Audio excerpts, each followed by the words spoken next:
Hey fam, Danny here. I want to talk to you guys about American Psycho issue 2. I've really been feeling this comic. I've done reviews on the first two issues. I hope you've been following those. And if you're a fan of the novel and the movie, I think you'll enjoy this. Of course we have Patrick Bateman, but we also have a new character, Charlie, and we also have another character, Donald Kimball.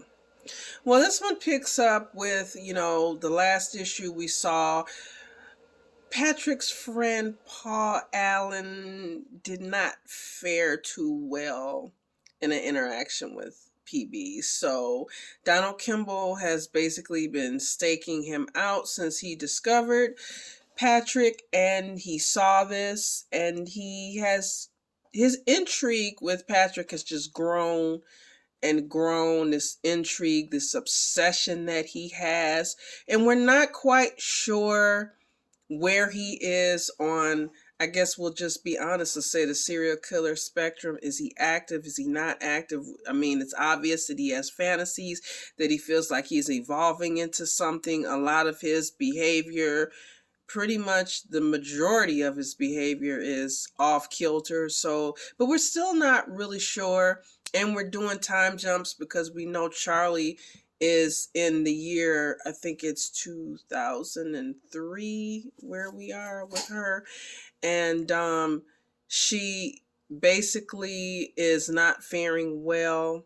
I mean, she has like a normal life, but something really bad happened. She almost got attacked, and the person who attacked her wound up being,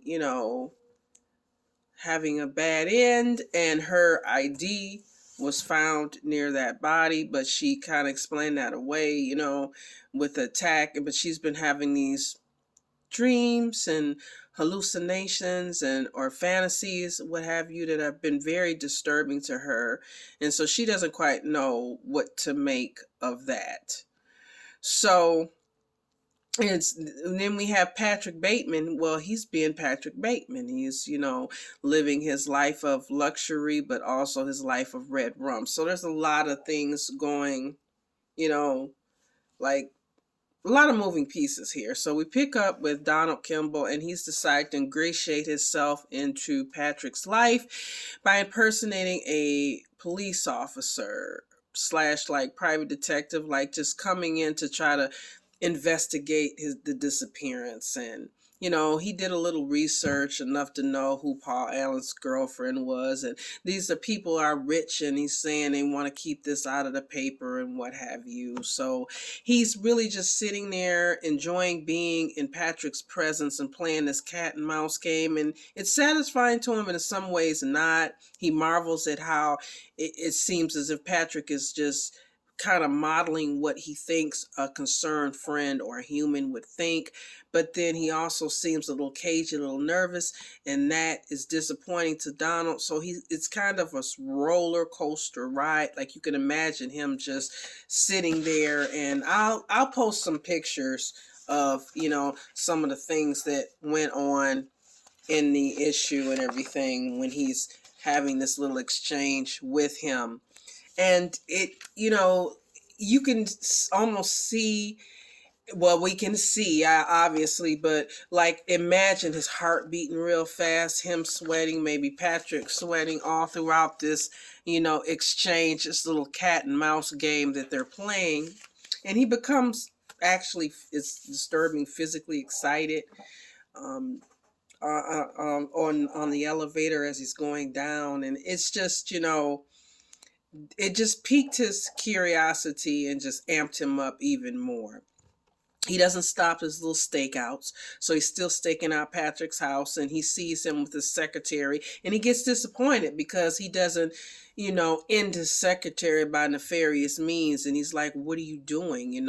So he becomes so disappointed at him not, acting on his impulses, that he thinks, well, maybe I got this wrong. Maybe Patrick is like a beacon on this road to becoming for me. Maybe I need to dispatch of him. Maybe this is my last final test. So he's apping himself up to basically, get rid of Patrick. But when he's on his way there and he gets there, he runs into Patrick's latest victim. And she sees him, he sees her. Of course, Patrick doesn't see this exchange, but Patrick redeems himself in Donald Kimball's eyes, and he decides, well, I was wrong. All those thoughts, all that worry I had that my idol wasn't going to live up to my standards. Well, he needs a disciple. So, Patrick has submitted himself in his life even more. Meanwhile, we jump back into, Charlie, and she's sitting there with her friend, and they're online, and they're looking at people like eulogizing her attacker and what a great guy he was and all this stuff. And they run across a site, Psycho New York, Psycho NYC, about her, basically calling her a murderer, and she gets very upset. And her friend is like, well, nobody doesn't have that many followers. But as she's running out of where they are, like in a bar or something, someone yells, isn't that Psycho NYC? And so she runs to her parents and she's telling her mom and dad, how she's upset.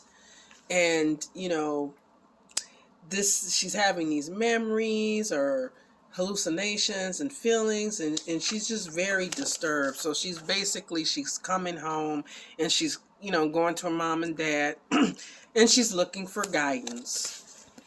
And if you have not read this comic, there's a spoiler, because she finds out something about her heritage. And come to find out, and like I said, if you want to stop right here, because there is a spoiler, but if you've been reading it, you might have guessed that it turns out that her dad is actually this gentleman here, Mr. Patrick Bateman, and he's been in an institution for the last 24 years.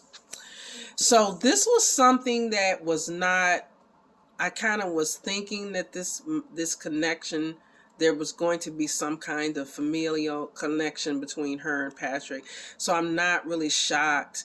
I thought, could it have been Donald? But I was like, it would be much more of a payoff if it was Patrick, Then you could talk about, well, the whole environment versus genetics, or do they both work together, or, has a mom been keeping in contact with him or knows what's going on with him? So that would be interesting, but I'm hoping that, there's still unanswered questions, because, okay, like if you look at her ID, did she subconsciously, because she wanted to be caught, and her drop it, or did she drop it just by accident? Could it be Donald Kimball out there? Because we still don't know, where's Donald Kimball like right now. What is he doing? He wouldn't be, I would think, too old to be out there and be active. So it's not impossible. Or could he have made disciples? Or could it be a revenge, Donald Kimball doing it himself or someone else because of some slight that maybe, he and Patrick actually wound up meeting, because we really don't know. So we've got the unknown past and the unknown present. So I'm really looking forward to the next issue to see, where we're going with this, what's going to be coming up. And I know you guys, I posted this on my page, so I'm looking forward to the fog. But yeah, so, even though we got this revelation that, like, if you've been reading this, like I said, you may, like me, have kind of saw that coming, it still leaves unanswered questions. And I'm still looking forward to see exactly, who is doing what right now, and what happened in the past. Like, did Patrick and Donald actually ever meet? How did he wind up in the institution? Did he get caught, or did he just have a breakdown? So there's still unanswered questions. How much does the mom know? Maybe the mom's got some stuff going on. So who knows? So let me know what you guys think, if you've read this one, or if you're reading it, or if you want to talk about how it compares to you so far with the book or with the movie, because there's a lot with that too. Let me know. Like and subscribe. Talk to you guys soon. And as always, stay different. Bye.